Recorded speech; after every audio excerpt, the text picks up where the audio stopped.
Bismillahirrahmanirrahim. Assalamualaikum warahmatullahi wabarakatuh.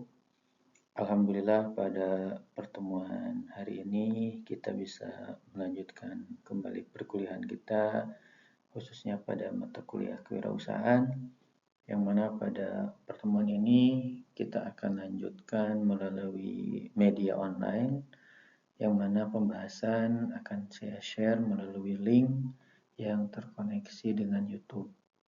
Dari media ini kita akan mencoba untuk mengulas materi lanjutan dari kewirausahaan setelah sebelumnya kita membahas beberapa materi yang berkaitan dengan kreativitas, inovasi, ide, peluang, dan konteks kewirausahaan itu sendiri. Hari ini kita akan mengembangkan kembali, melanjutkan kembali materi dari kewirausahaan itu sendiri, yaitu terkait dengan proses dan tantangan dalam menjalankan atau melakukan aktivitas kewirausahaan. Seperti yang kita ketahui, dalam beberapa materi saya seringkali membawa atau mencontohkan tokoh-tokoh yang memang sudah berhasil dalam dunia bisnis, khususnya mereka yang meluangkan waktu, mereka yang berkorban secara materi, mereka yang menjunjung tinggi kreativitas dan sebagainya. Intinya adalah ini saya mengutip dari salah satu founder iPhone, yaitu Steve Jobs. Tugas kita hari ini adalah menciptakan hari esok, dan kita jangan terlalu mengkhawatirkan apa-apa yang sudah terjadi di hari kemarin.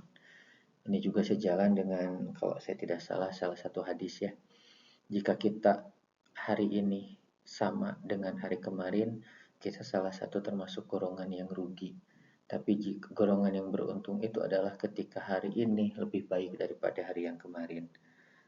Yang sama saja rugi, apalagi yang lebih buruk daripada hari kemarin. Tapi ya inti dari salah satu hadis tersebut adalah bagaimana kita bisa memperbaiki diri kita, bisa terus mengupgrade diri kita menjadi hal-hal atau dalam berkarya sehingga terlihat diri kita ini ada perkembangannya, ada perjuangannya, ada motivasinya untuk senantiasa menjadi lebih baik dalam jenis profesi apapun. Entah itu kalian sekarang sebagai mahasiswa, ya kalian harus lebih baik daripada hari kemarin, ya. Semangatnya, motivasinya, tujuannya, dan sebagainya. Itu harus menjadi sesuatu yang kalian wujudkan. Demi apa? Demi kebaikan kalian di masa yang akan datang. Oleh karena itu, hari ini kita coba mengulas materi ini untuk memperkuat apa-apa yang memang harus kita persiapkan, karena di depan sana banyak sekali tantangan yang akan kita hadapi. Oke, jika kita melihat dari beberapa pertemuan ke belakang, intinya dari kewirausahaan ini sendiri adalah adanya bentuk ekspresi ya di sini nih dalam berkarya, adanya menciptakan satu produk, menciptakan layanan atau solusi baru dengan mengembangkan ide-ide kreatif dan inovatif. Selain itu, adanya keterampilan, visi, misi dalam menciptakan sebuah nilai. Itu yang memang harus dipegang teguh oleh kalian, bagaimana pentingnya peran kewirausahaan dalam kehidupan sehari-hari. Oke, kita pun akhirnya kemarin dapat menganalisa bahwasannya dalam kewirausahaan kita akan bersentuhan dengan 3 aspek, yaitu mereka sebagai penikmat, mereka sebagai pekerja, dan mereka sebagai pencipta. Nah, tentukan posisi kalian ada di mana, kembangkan apa yang menjadi kemampuan kalian, sehingga dari situ kita akan mendapatkan beberapa poin penting dari kewirausahaan dalam pengembangan ekonomi dan masyarakat. Yang pertama, otomatis akan munculnya para usahawan baru, produk-produk baru, karya-karya baru. Ya, kita ketahui di kota kita ini saja beberapa akhir ini banyak produk-produk yang hadir untuk mewarnai bisnis-bisnis yang ada di kota kita ini. Menyediakan lapangan kerja otomatis ya, ketika ada usaha baru harapannya ada lapangan kerja, bisa menyerap tenaga kerja. Mengurangi kesenjangan ekonomi, otomatis ketika orang-orang sudah mulai punya pekerjaan, dia akan memperbaiki ya kehidupannya, memperbaiki polanya, memperbaiki hal-hal yang memang bisa mereka perbaiki pada akhirnya. Salah satunya adalah terkait dengan kesenjangan ekonomi. Terus produktivitas nasional, otomatis ketika adanya kesenjangan ekonomi berkurang maka meningkat. Kesenjangan ekonomi menurun ya. Nih, kesenjangan ekonomi turun maka otomatis nasional yang meningkat. Pendapatan masyarakat juga otomatis meningkat. Kenapa? Karena ininya naik. Pekerjanya naik ya. Penciptanya naik. Penikmatnya pun naik, otomatis ini menjadi siklus yang saling berkaitan. Terus adanya pajak nih, ya pajak aku ya kalau tidak memang sebagai warga negara ya mau nggak mau kita harus taat akan pajak. Ketika semuanya naik, insya Allah kesadaran akan membayar pajak akan tumbuh. Mengeliminasikan faktor-faktor produksi, otomatis ya ketika jalan siklus usaha maka akan lahir faktor-faktor produksi yang memang akan mendukung kegiatan wirausaha itu sendiri. Terus dari situ di sini dapat kita simpulkan bahwasanya proses kewirausahaan itu adalah peluang dalam menangkap dan mewujudkan sumber daya yang ada. Jadi lihat ya, ada peluang, ada menangkap dan mewujudkan peluang dari sumber daya yang ada. Sumber daya itu apa sih? Banyak ya di kita ya. Kemarin kita bahas tuh yang 6M itu loh. Dari man-nya, SDM-nya, dari permodalannya, dari materialnya, dari metodenya, dari mesinnya, terakhir dari marketnya. Terus ada juga keberanian ya dalam mengambil resiko, bersumber pada kemampuan sendiri. Oleh karenanya, setidaknya ada 6 proses kewirausahaan yang akan kita kembangkan pada materi ini. Pertama ada ide dan inovasi, ya terusnya ada perencanaan usaha, terus ada riset pasar, ada pembiayaan usaha, ada pelaksanaan dan operasional, ada pengembangan dan ekspansi. Nah ini yang memang sebenarnya sih ini bagi sebagian orang yang pernah belajar kewirausahaan atau pernah mengulas materi ini di ilmu-ilmu sosial ya, insya Allah akan memahami. Tapi jika memang baru banget, ya kita bertahap saja ya memahaminya. Oke, kita akan coba bahas satu persatu. Yang pertama, ide dan inovasi. Nah, ide dan inovasi ini berbicara beberapa poin penting. Yang pertama adalah ide merupakan modal dalam kewirausahaan. Modal tidak hanya berbentuk yang berwujud saja, tapi ada juga yang berwujud intangible, yaitu sesuatu yang tidak berwujud. Kalau yang berwujudnya mungkin ya, kalau dari sisi fisik ya ada uang, ada tanah, ada bangunan, ada aset, yaitu berbentuk fisik. Tapi ada modal yang tidak bersempuk, yang tidak berwujud atau intangible seperti modal intelektual. Ya, ini yang sudah Allah berikan kepada kita, kemampuan dalam berpikir, ya mengoptimalisasi akal dan sebagainya. Modal sosial, bagaimana kalian berhubungan dengan masyarakat, ada moral juga ya, akhlak, etika dan sebagainya, ada modal mental ya.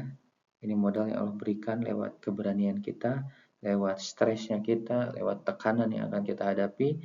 Yang terakhir adalah modal material, modal yang sifatnya materi. Nah, dari keempat modal ini setidaknya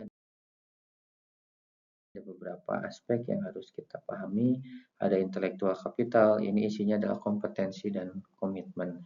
Bagaimana kalian memiliki kemampuan, kompetensi itu gabungan kemampuan. Misal, seorang dokter tidak hanya cerdas untuk memeriksa pasien, tapi dia juga harus pintar berkomunikasi agar pasiennya nyaman. Begitupun harus komitmen dengan tugasnya. Jangan sampai kita ada kasus ya, dokter yang asusila, nah itu dia tidak komitmen. Yang kedua, kompetensi itu gabungan dari kemampuan dan kewenangan. Ya tadi, seorang dokter bisa menindak pasien, bisa memeriksa pasien, bisa membedah, mengoperasi dan sebagainya karena ada authority, ada kewenangan. Contoh, si A dan si B sakit. Si A sakit diantar oleh si B. Si A ini datang ke dokter. Si B mengantar. Otomatis si B melihat dong apa yang dilakukan oleh dokter tersebut. Akhirnya si dokter menulis resep, membuat apa dan sebagainya. Ternyata si A ini harus ditindak disuntik hari itu. Akhirnya si dokter menyuruh si B untuk menebus obat terlebih dahulu. Akhirnya si B ke depan, ke apotek, nebus obat, kembali lagi ke dokter. Si B ini melihat obatnya, oh ini obatnya merek ABC, oh sekian mili, oh disuntik, oh. Ketika diberikan ke dokter, si B melihat dokter menyuntikannya di tangan kanan. Ya, misalkan 5 mili lah disuntiknya. Oke, akhirnya si A disuntik dan pulang. Alhamdulillah tuh, pada Allah, atas izin Allah si A sembuh. Tiba-tiba beberapa bulan kemudian si A kembali sakit. Akhirnya si A minta tolong lagi ke si B. Dan si B bilang, gak usah ke dokter lah, saya tahu obatnya, saya tahu berapa takarannya, berapa dosisnya, saya juga tahu di mana nyuntiknya. Pertanyaannya, si A mau gak disuntik sama si B? Saya rasa si A gak akan mau disuntik sama si B. Kenapa? Karena si B tidak punya authority. Si B tidak punya kewenangan. Sekalipun punya capability, tahu ya kan, tahu itu tidak harus belajar ya, bisa dari melihat. Cuman kelemahannya apa? Si B tidak punya authority. Nah, ini yang menjadi kelemahan si B. Oke, selanjutnya dari authority itu dari capability ternyata gabungan antara pengetahuan dan skill. Ini mana didapatkannya? Ya dari ini aktivitas pendidikan, pengembangan dan sebagainya. Itu yang memang harus kalian pahami. Terus, modal sosial diwujudkan dalam bentuk kejujuran, kepercayaan sehingga terbentuk suatu citra bagi perusahaan. Ya, kejujuran, integritas, janji, membantu, memotivasi orang lain berwarga negara yang baik dan bertanggung jawab. Modal mental, kesiapan pada landasan agama. Ya, jadi harus dipersiapkan kalian juga bagaimana usaha ini memang mengandung banyak risiko. Otomatis kita harus mempersiapkan diri kita. Ya, jangan lupakan agama sebagai pondasi utama, jangan lupakan agama sebagai pondasi yang memang melandasi kalian untuk belajar ikhlas dan sebagainya. Terus modal material berbentuk uang atau barang secara fisik dapat tertakar dan terhitung. Nah, itulah yang disebut dengan modal dari ide dan inovasi. Selanjutnya kita pun harus memahami terkait riset pasar. Ini adalah kegiatan mencari, menganalisa, dan menyimpulkan data untuk membuat strategi pemasaran lebih valid dan sesuai tujuan perusahaan. Strategi yang dapat membantu perusahaan dengan memanfaatkan sumber daya dan keunggulan produk. Nah, di sini kita biasanya ini standar banget ya, ada istilah 4P. Ada produk, bagaimana kalian bisa membuat produk yang dibutuhkan, diinginkan, dan bisa menjadi pengganti serta adanya kebaharuan. Terus price, bagaimana menetapkan harga yang sesuai dengan konsumen. Ya, apalagi kalau kita sudah tahu target konsumennya, misalkan mahasiswa ya, bagi mahasiswa berapa sih target yang harus kita terapkan ya. Terus place-nya memberitahu lokasi, tempat, mau offline, mau online, bagaimana kalian mengkomunikasikan cara atau tempat kalian jualan. Yang keempatnya adalah promosi, yaitu menciptakan image positif, ya informasi dan penawaran dari produk atau jasa yang dapat diterima oleh konsumen. Nah, keempat aspek ini ya memang harus saling berkaitan. Keempat aspek ini harus saling mendukung satu sama lain. Produk memperkuat atau memperjelas price, price harus didukung juga dengan place. Bagaimana kalian punya strategi yang baik untuk menginformasikan, termasuk promosi. Promosi adalah bagaimana kalian menjelaskan value produk kalian. Nah, ini juga penting harus kalian pahami ya. Terus selanjutnya kita masuk ke perencanaan usaha. Nah, ini adalah data ya yang muncul ketika dalam kondisi bisnis hari ini. Ada 41% usaha yang tanpa rencana. Ada yang rencananya seadanya. Ada sih rencana, cuman ya sekedar ada saja. Ada yang hanya mengandalkan laporan keuangan, ada. Dan hanya 28% yang rencana usahanya jelas. Dari situ maksud dari perencanaan ini adalah bagaimana kita harus bisa memperkirakan hal-hal yang akan terjadi di masa yang akan datang. Karena perencanaan usaha ini merupakan pedoman kerja nih. bagi seorang wirausaha. Aktivitas perencanaan biasanya berkaitan dengan mengatur proses kegiatan usaha, produksi, pemasaran, penjualan, perluasan usaha, keuangan, tenaga kerja, dan seterusnya. Ini harus diperhatikan bersama. Bisnis membutuhkan perencanaan untuk tumbuh yang berharap juga nanti muncul pengembangan-pengembangan dengan skala prioritas. Jadi rencana itu berbicara bagaimana sih akan membuat skala prioritas ya. Jadi mana yang harus didahulukan, mana yang harus kita rem dulu, mana yang harus kita alokasikan dan seterusnya. Terus dari situ nanti akan muncul pembiayaan usaha. Biasanya standar sih ya pembiayaan usaha itu ini tapi tidak baku seperti ini ya. Ini saya mendapatkan di beberapa sumber. Intinya gini, jika memang pembiayaan usaha ini bisa kamu alokasikan dari dana kamu sendiri, oke, gunakan itu. Tapi jika memungkinkan kamu membutuhkan dana dari pihak ketiga, otomatis ya ada 4 aspek ini. Biasanya lewat lembaga keuangan ya. Ini yang berkaitan dengan penyediaan lembaga keuangan untuk akses permodalan. Ada juga program pemerintah. Ini saya alhamdulillah dulu ketika concern di usaha saya dulu awal-awal merintis, ini program pemerintah banyak ya. Ditambah lagi dulu sedang COVID, jadi pemerintah bergeliat melakukan pelatihan. Salah satunya saya mendapatkan pelatihan halal, merek, ya, dan seterusnya itu free ya diberikan oleh pemerintah. Ini kalau saya modal ya lebih lah dari di angka 5 juta kayaknya, tapi alhamdulillah dibantu oleh pemerintah di bawah naungan Indag dan Dinkop ya, dulu itu Dinas Koperasi dan Industri Perdagangan, saya mendapatkan akses ini. Ada juga nanti dari investor ya yang mengajak kerjasama memberikan modalnya. Ada juga nanti dari program pembiayaan khusus. Biasanya ini dari lembaga keuangan juga sih, tapi khusus ya untuk UMKM dan sebagainya. Tuh. Terus pelaksanaan dan operasional ini pun sama ya, jadi perhatian kita. Ada kumpulan prosedur nih, kalau bicara operasional nih istilahnya nanti kalau kalian sering ketemu ya, kalau kerja misalnya di dunia bisnis atau kerja di dunia yayasan, pendidikan atau apa, biasanya suka ada SOP, standar operasional prosedur, standar operasional pekerjaan dan sebagainya lah. Ada juga nanti kebijakan ya, tata aturan dan sebagainya, teknologi yang digunakan dan sebagainya. Terus sistem yang mencakup segala hal mulai dari manajemen inventaris, pengelolaan produksi, bahan baku dan sebagainya.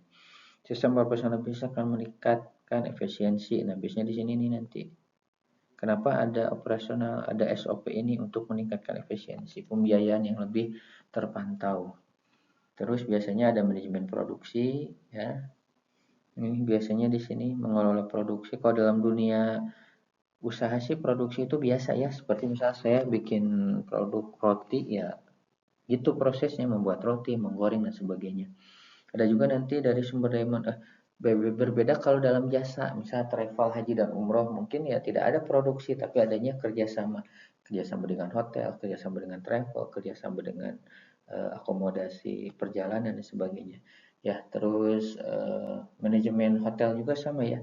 Nanti produksinya mungkin tidak ada ya, tapi dia harus bagaimana membersihkan kamar, melayani tamu, memasak dan sebagainya, itu beda-beda lagi nanti ya. Terus nanti ada sumber dalam dunia pendidikan juga begitu ya, tidak ada produksi dalam dunia pendidikan, tapi adanya aktivitas seperti guru mengajar, murid jam sekolah dari jam berapa sampai jam berapa, istirahatnya jam berapa, istirahat sholatnya seperti apa. Nah, itu disebut dengan layanan dalam industri atau usaha di bidang jasa. Selanjutnya, dalam operasional itu akan didukung oleh sumber daya manusia, ya, perencanaan keuangannya seperti apa, terus kemudian bagaimana pengadaan bahan baku, dan terakhir adalah optimalisasi pemasaran. Ini juga penting diperhatikan, apapun jenis usahanya, saya rasa minimal 5 aspek ini harus terpenuhi ya, minimal seperti itu. Terus pengembangan dan ekspansi. Nah, tadi kan kita bicara perencanaan, bicara bagaimana aspek internal ya, permodalan dan sebagainya. Otomatis setelah usaha kita berjalan mungkin sebulan, 2 bulan, 6 bulan, setahun, 2 tahun, kita akan kok terfikir bagaimana mengembangkan usaha kita. Yang pertama adalah upaya perusahaan untuk memperluas operasi, cakupan pasar, ekspansi, penambahan produk, layanan baru atau bahkan akuisisi perusahaan lain. Ekspansi bisnis bukan hanya tentang pertumbuhan tapi juga tentang menciptakan keunggulan kompetitif. Nah, ini biasanya ekspansi itu bicara pengembangan ada merger. Merger ini menyatukan beberapa bisnis yang sama. Contohnya BSI ini adalah gabungan dari BRI Syariah, Mandiri Syariah, dan BNI Syariah. Itu mungkin mereka secara permodalan, secara nasabah bisa jadi terbatas ya, karena terlalu banyak BSI. Akhirnya pemerintah berinisiatif di merger lah biar menjadi satu. Nah, alhamdulillah ketika di merger ya perkembangannya cukup pesat dan orang-orang tidak harus bingung milih bank syariah yang mana. Ya ini udah negara punya satu loh ya. Terus memperluas pasar. Nah, ini yang berkembang di Kota Garut hari ini ya. Superindo masuk, Warung Stik masuk, ditambah lagi ada produk lain yang memang sudah mulai masuk ke Garut ya.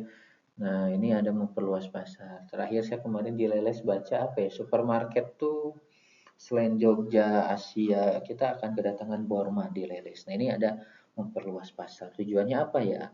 Tiada lain adalah untuk tadi membuka lapangan pekerjaan, ya, meningkatkan nilai ekonomi dan sebagainya.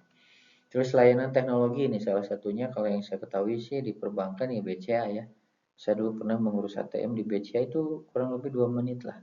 Ketika ATM saya expire. Jadi saya datang ke BCA kurang lebih jam 8, saya masuk, saya minta tolong ke petugas di sana, mereka bilang, "Pak mau apa?" "Ini saya mau ke CS, mau ke customer service, saya mau membenarkan ATM saya akan expire." "Oh, sini saja langsung kita masuk ke mesin." Jadi dimasukinlah ke mesin ATM saya, masukin data saya, sampai selesai dia petugasnya di klik OK, keluar kartu baru. Yaitu layanan teknologi. Jadi semakin besar layanan teknologi semakin memperluas perkembangan kita. Terus inovasi pemasaran hari ini ya kita di online tuh rata-rata ini ya ke video-video ini ya. Video apa live live lah dan sebagainya. Bahkan saya sekarang beberapa orang kalau jualan tuh dia sambil sambil nyimpan HP di depannya. Tujuannya ya tadi live gitu loh. Ya dia live dan orang ya bisa menyaksikan oh ini jualannya lagi offline nih, tapi dia tetap live. Tujuannya apa ya menarik dan meningkatkan awareness, meningkatkan kepercayaan kepada konsumen yang menjadi followersnya kita.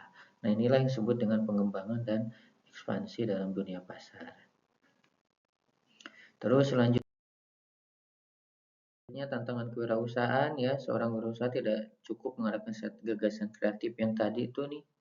Ini hati-hati ya, kita tidak cukup dengan gagasan kreatif karena bisa jadi gagasan ini berubah dengan seiring perkembangan zaman ya. Gagasan ini berkembang hingga zaman tapi bukan strategi dan eksekusi yang tepat.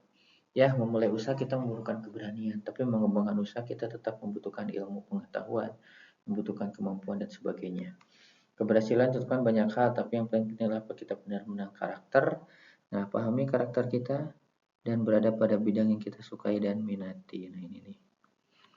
Terus bukan tidak mustahil kebersihan hanya soal waktu bagi orang yang benar-benar menyukai pekerjaannya nih ya, ada benar-benar menyukai pekerjaannya. Jadi bisa jadi apa yang kamu lakukan hari ini belum terasa efeknya hari ini, tapi jika kamu tekun, kamu ikhtiar, kamu berdoa di bidang itu, insya Allah Allah menemukan waktu yang tepat untuk menyentuh kalian dalam tahapan fase kesuksesan.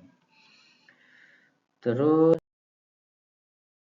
tantangan pertama, tantangan finansial ini seperti kita bahas tadi ya, ada aspek keuangan. Ini biasanya saya juga menghadapi tantangan ini sih, bagaimana kita terbatas dengan adanya modal ya.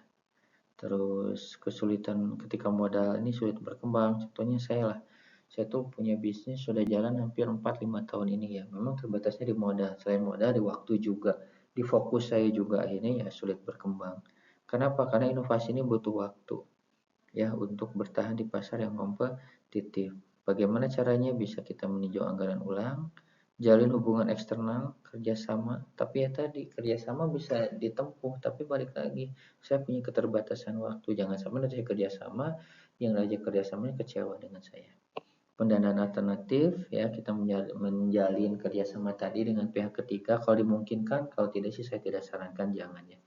Terus memanfaatkan sumber daya internal, kita memanfaatkan hal-hal yang memang bisa kita akal, kita bisa benahi. Contoh misal saya itu bukan mengakali bahan baku, tapi kita coba mengukur bahan baku. Misal ayam nih kalau dipotong ukurannya bisa besar dan tidak rata. Ini gimana nih kalau kita giling, kita cincang, kita cetak? Ini bisa tuh keluar solusi. Nah dari solusi itu kan muncul akhirnya hal-hal yang memang ya kalau dicincang itu lebih lembut, lebih halus dan lebih ketika ditakar ukurannya pun cenderung lebih sama. Nah itu yang akhirnya jadi solusi juga bagi kita untuk melakukan hal-hal tersebut, itu bukan mengakali ya, memanfaatkan sumber daya yang kita miliki, inovasi di resep dan sebagainya. Terus selanjutnya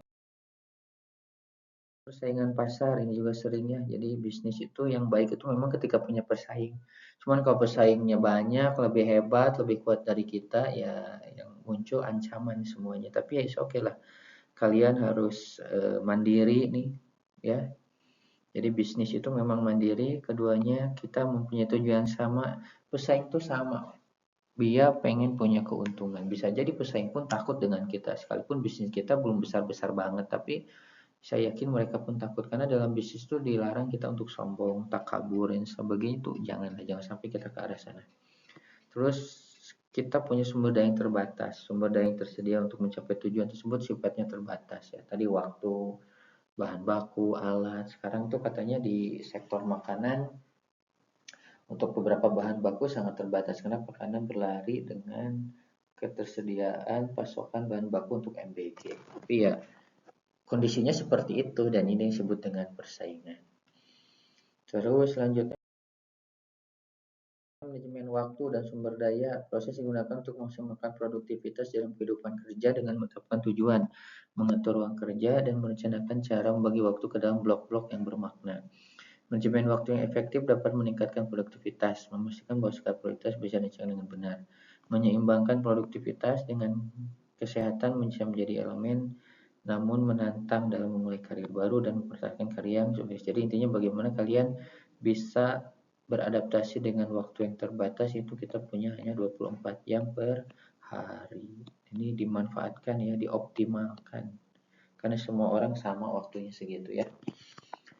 Terus teknologi dan perubahan pasar ini pun sama ya, tiba-tiba pasar itu jelek aja, teknologi di pasar tuh blek dan ini menjadi tantangan yang harus kita sadari ya. Teknologi dan informasi akan membawa transformasi besar setiap aspek manusia termasuk dunia bisnis. Kemajuan teknologi komunikasi dan informasi telah membuka pintu bagi terbentuknya pasar global. Dulu kita sulit ya membeli barang dan sebagainya, tapi sekarang mudah, mau dari kota ke, luar pulau ke, luar negeri bahkan kita mudah mendapatkan barang tersebut. Karena itu hari ini apa yang terjadi, globalisasi pasar, pemasaran digital nih ini yang hari ini sedang naik ya.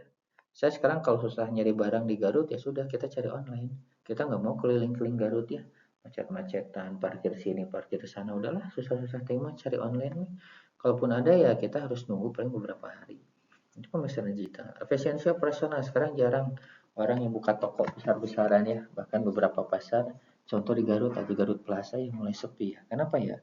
Operasional lah, tidak harus punya sewa, tapi kita tetap bisa jualan. Tapi ya itu tadi efeknya, akhirnya tidak ada orang yang kayak dulu lah ramai-ramai buka toko, seru ya tawar menawar, sekarang itu udah jarang. Fokus pada pelanggan ya, ini karena pelanggannya pun sekarang suka online, akhirnya ya pelaku usaha juga kebanyakan berkutat di online ini. Inovasi produk layanan sekarang banyak ya, produk-produk yang berinovasi sesuai dengan tuntutan zaman ya. Produk apapun sekarang diinovasi, produk tradisional kayak produk apapun sekarang inovasinya banyak. Persaingan yang ketat otomatis dari beberapa aspek ini meningkatkan persaingan yang sangat ketat ya. Persaingan yang terus menaik dan seterusnya. Terus regulasi dan kebijakan ini pun sama ya, aturan yang memang harus ditaati oleh pelaku usaha karena ini akan memperhatikan kondisi perekonomian yang global. Contohnya regulasi bisnis ada merek, haki, sertifikasi halal, perlindungan konsumen, ekspor impor, ketenagakerjaan, standar produk dan sebagainya. Contoh lah, halal ini kan sekarang lagi naik ya. Rata-rata semua produk ada halalnya dan sebagainya. Bahkan sekarang pembuatan sertifikat halal itu mudah. Ada merek dan haki, ini pernah ada kasus dulu, ada geprek Bensu dengan geprek I am Bensu. I am Bensu ini bukan yang punya artisnya, tapi dia pertama kali mendaftarkan merek ini. Nah, yang artisnya yang geprek Bensu, artisnya otomatis Ruben Onsu. Nah, Ruben Onsu terlambat mendaftarkannya. Akhirnya ketika mendaftarkan ya Ruben Onsu kalah. Kenapa? Karena geprek I am Bensu ini lebih dahulu mendaftarkannya. Ketika Ruben truk ya kan ada somasi berapa M dulu gitu ya di somasinya. Ya inilah karena ada regulasi dan kebijakan. Terus mental dan psikologis, nah ini yang berat di kita ya, terkadang usaha tidak semulus yang kita pikirkan, tidak seuntung yang kita harapkan, dan akhirnya mental kita terganggu, atau apa ya, ketakutan kita muncul. Persaingan kata kondisi bisa menyebabkan promosi kecil dan menengah berisiko mengalami kegagalan. Memulai dan merintis bisnis skill pada level UMKM membutuhkan kerja keras dan perjuangan ekstra. Terus psikologi dalam bisnis berkaitan dengan konteks bisnis, organisasi yang mencakup pemahaman tentang perilaku individu. Misalnya motivasi internal, kepemimpinan, pengelolaan konflik, reward, kritik, dan perubahan organisasi.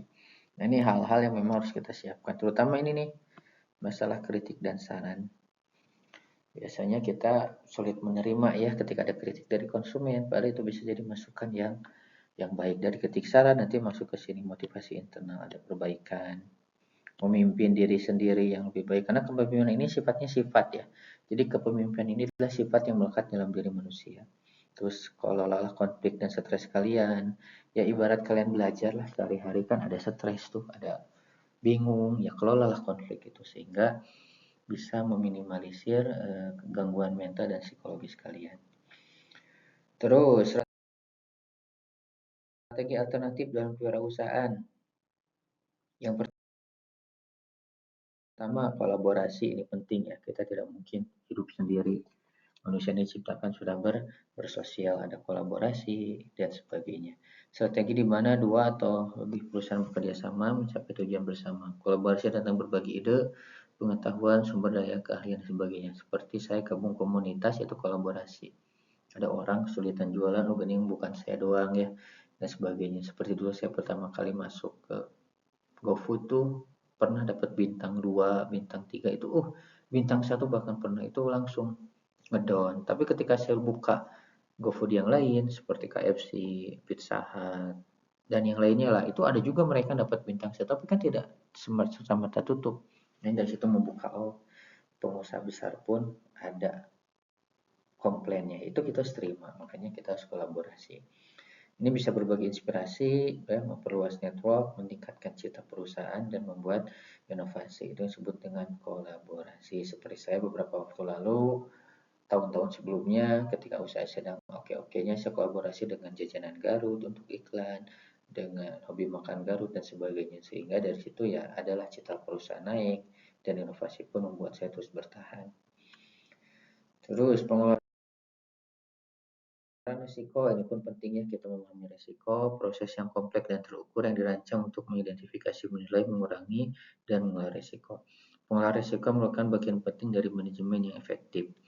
Proses yang berkelanjutan, orang yang siap untuk menyesuaikan strategi ini. Organisasi yang harus siap untuk menyesuaikan dengan strategi. Terus pengelolaan risiko efektif dapat membantu organisasi menghindari kerugian yang tidak perlu, ya bukan menghilangkan tapi menghindari. Jadi yang harusnya kita ada peluang rugi ini tapi bisa diantisipasi lah. Terus kita pun harus bisa menjadi sahabat teknologi ya. Maksudnya apa? Kita harus bisa beradaptasi dengan teknologi yang ada. Kenapa? Karena teknologi ini akan menjadikan kita untuk eh, bisa mengupgrade diri kita menjadi lebih baik. Teknologi ini akan mendukung kita karena tanpa teknologi mungkin hari ini ya sulit perkembangan usaha ini akan kita capai ya, benar ya itu ya. Jadi jangan sampai gini loh, Abi mah ada gaptek, aku mah gaptek, saya mah gaptek, tapi dia megang handphone loh. Ya nggak bisa gitu kan, otomatis ketika kamu megang handphone ya kita pun harus beradaptasi dengan handphone tersebut. Gunakan handphone sebagai peluang untuk memulai usaha atau berkarya. Teknologi membuat sebuah proses mendalam dalam mengubah cara bisnis, berinteraksi, dan yang lainnya. Seperti hari ini, ketika ada trouble dalam perkuliahan, ya kita lakukan secara online. Terus perusahaan yang bersahabat dengan teknologi dapat menjadi lebih efisien dan beradaptasi. Seperti yang kita contohkan di materi sebelumnya tentang kreativitas dan inovasi kan, ketika ada pom bensin tuh yang dia hanya merubah polanya dari mesin ke dari layanan manusia ke mesin, akhirnya kan ada inovasi dan sebagainya. Terus teknologi menjadi keharusan dalam dunia bisnis yang selalu berubah karena bisnis yang tidak berkembang akan menghadapi kesulitan untuk tetap bersaing, siap berhadapan dengan perubahan dan faktor-faktor eksternal lainnya. Nah, itulah yang disebut dengan pentingnya kita beradaptasi dengan sahabat teknologi. Selanjutnya, yang terakhir adalah penutup dari ini, hindarilah drama dan konflik yang tidak perlu. Maksudnya, gini loh, dalam aspek bisnis kita erat kaitannya dengan aspek sosial. Ya, saya sebelum jadi dosen pernah dulu tuh salah satu syarat jadi dosen itu adalah harus tes kejiwaan. Qadarullah saya sampai 3 kali tes kejiwaannya. Berarti saya tidak normal dong, ya. Saya ada gangguan kejiwaan di situ. Tapi akhirnya saya ketemu ngobrol dengan dokternya bilang gini, ternyata di tes kejiwaan itu ada aspek-aspek yang harus kita lupakan maksimal di waktu rentan 6 bulan. Salah satu pertanyaannya adalah pertanyaan tentang bagaimana kondisi kamu masa kecil, pernah nggak dibully, pernah nggak mengalami hal yang menyakitkan di masa kecil, bagaimana hubungan dengan orang tua di masa kecil. Itu saya jawabnya iya, pernah. Padahal saya kecil usia 5 tahun, sekarang 30 tahun, 33 tahun, berarti kurang lebih sudah lebih dari 25 tahun saya mengalami itu. Dan itu masih teringat dalam memori saya, dalam jiwa saya, berarti masih ada rasa kesal dengan masa lalu saya. Nah, oleh karena itu, itulah yang menyebabkan jiwa seseorang tidak normal. Dan ini sejalan kan dengan, lihat ya, kejiwaan saja itu 6 bulan kita harus mulai melupakan hal-hal yang buruk dalam kehidupan kita. Padahal agama sudah jelas. Agama itu hanya memerintah kita, jika punya masalah dengan orang lain, jangan lebih dari 3 hari. Soalnya apa? Ya kita hindarilah drama dan konflik dengan siapapun itu. Ya, oke, kalau ngikut aturan agama maksimal 3 hari. Jangan sampai berlarut-larut. Kenapa? Karena tadi faktor bisnis salah satunya adalah kolaborasi. Ya, jadi jika memang kalian punya masalah dengan siapapun itu, cukuplah kalau ingin ikut aturan agama maksimal 3 hari. Aturan ilmu kejiwaan 6 bulan. Lebih dari itu yang akan rusak adalah diri kita sendiri, mental kita sendiri, kejiwaan kita sendiri. Dari situlah Allah mungkin ya mengajarkan kita. Allah sangat yakin dengan kompetensi manusia itu sendiri, akhirnya Allah mengajarkan kita untuk saling memaafkan, bersabar, dan sebagainya. Itulah pentingnya kita dalam memahami hal-hal seperti ini. Makanya inilah dalam konflik tidak perlu, fokuslah pada hal yang positif, bangun sesuatu yang positif, cerita yang positif dan konstruktif, terus ya, terus melaju menjadi hal yang lebih baik atau menjadi manusia yang bermanfaat. Itulah materi yang bisa saya sampaikan hari ini. Mudah-mudahan bermanfaat, bisa kalian simak kapanpun, dimanapun. Insya Allah secara kualitas tidak akan merubah esensi dari materi itu sendiri, sekalipun kita menggunakan media online ini. Itu yang bisa saya sampaikan untuk hari ini. Terima kasih atas waktunya. Mudah-mudahan ilmunya bermanfaat, bisa kalian praktekkan dalam kehidupan sehari-hari, yang mana ilmu ini bisa menjadi wasilah kebaikan untuk semuanya, menuju perubahan yang lebih baik, khususnya dalam memahami ilmu kewirausahaan yang membimbing kita dalam menciptakan sebuah karya yang bermanfaat. Itu saja, terima kasih atas waktunya, mohon maaf atas kekurangannya. Assalamualaikum warahmatullahi wabarakatuh.